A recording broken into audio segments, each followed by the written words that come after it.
আসসালামু আলাইকুম বন্ধুরা। আজ আমি আমার ছাদ বাগানের একটি পেয়ারা গাছে বেশ কিছু পেয়ারা ধরছে, এইগুলা আমি হারভেস্ট করা আপনাদের সঙ্গে শেয়ার করব। তো বন্ধুরা, কেমন আছেন? আলহামদুলিল্লাহ, আমি ভালো আছি।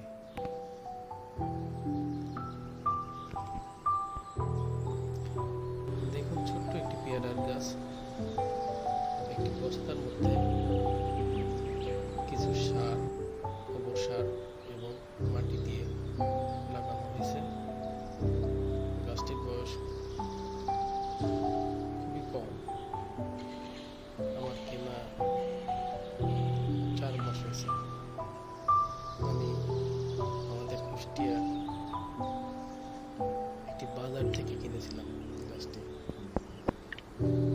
তো বন্ধুরা, গাছটি দেখুন, ছোট গাছে বেশ বড় বড় বেশ কয়েকটি পেয়ারা ধরছে।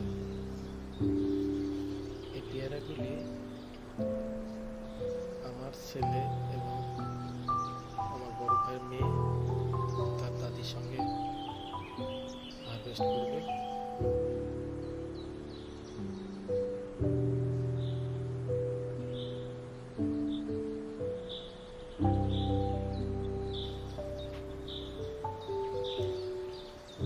দেখুন, পেয়ারা ঘুরাইতে ঘুরাইতে ঘুরাইতে ঘুরাইতে শিখতেছে, চাকু দিয়ে কাটতে পারছে না। তো ছোট পেয়ারা গাছে 6টা পেয়ারা ধরছে। এবং পেয়ারাগুলি যথেষ্ট পরিমাণ বড়, 300-350 গ্রাম ওজন হয় একটা পেয়ারা। তো বন্ধুরা, ছাদ বাগানের জন্য পেয়ারা গাছ একটি খুব গুরুত্বপূর্ণ গাছ। পেয়ারা গাছে ছাদ বাগানে প্রচুর পরিমাণ ফলন হয়। পেয়ারা গাছে তেমন কোনো যত্নের প্রয়োজন পড়ে না, মাঝে মাঝে পানি দিলেই হয়। আর গোবরের সার এবং মাটি দিয়ে গাছ লাগালে আর তেমন কোনো সারের প্রয়োজন পড়ে না। গোবরের সারই যথেষ্ট পুষ্টিমানের সার। তো বন্ধুরা, আপনারা ইচ্ছা করলে আপনার বাড়ির ছাদের উপরে এমন সুন্দর একটি পেয়ারা গাছের চারা লাগাতে পারেন।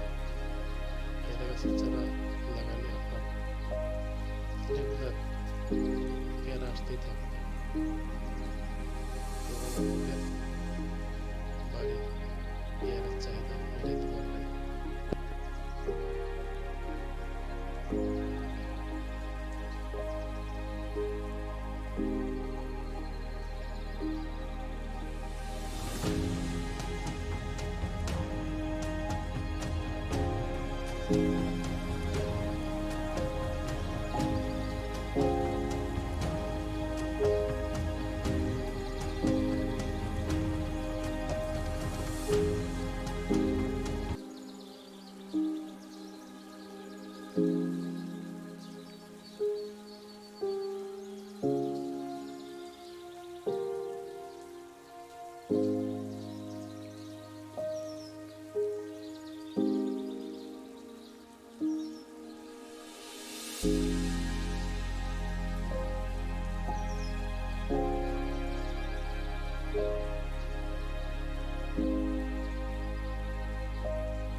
দেখুন, পিসিরা কত আনন্দ করে পেয়ারাগুলো হারভেস্ট করছে।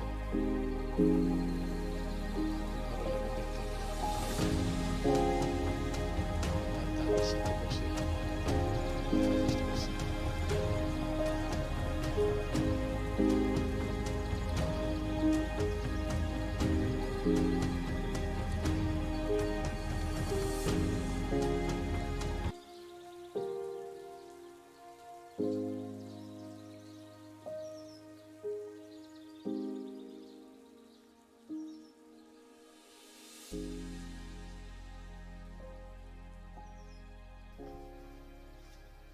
তো বন্ধুরা, আজ এখানেই শেষ করছি।